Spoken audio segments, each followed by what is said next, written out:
Assalamualaikum and hi everyone. My name is Aina Sufiah binti Bahrain and I'm from class JLG1204A. So today I will recite a poem that I wrote for ALS252. But before we get into my poem, I will briefly introduce you about the background of my poem and what kind of the theme and also type of poem that I choose.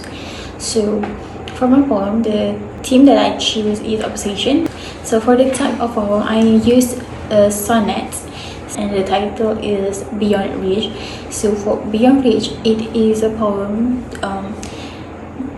that I wrote to express the progression from what is desire, the obsession, the realization, and also the acceptance of it. And through this poem, I want to express how a desire can turn into an unhealthy obsession that is possible to destroy something that we cherish in our life.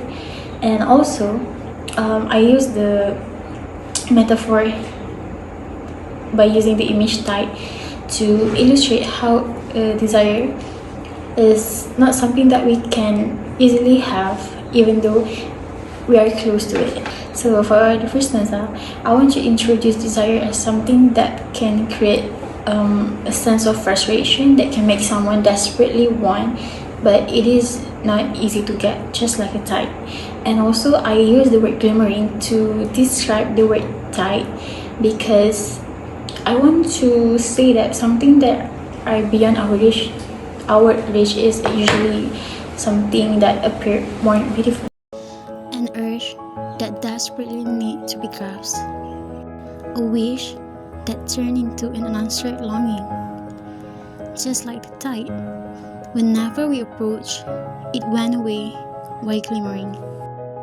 So moving on to the second stanza, here it explains how a desire can turn into an obsession. And this stanza also shows that how something that starts with simple wants can turn into a need just to feed on our ego. Following the line, the need to fulfill an ego so adamant.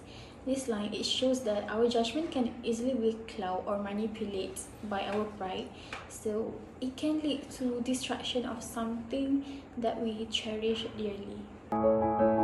Perhaps it is not the want, but the need to have, the need to fulfill an ego so adamant until we break something we love.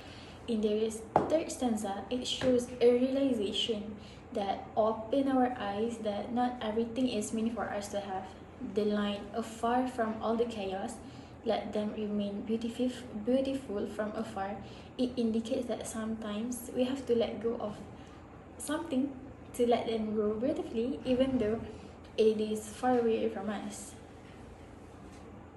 And also the repetition of the word afar is to share a feeling of acceptance after rather than a regret.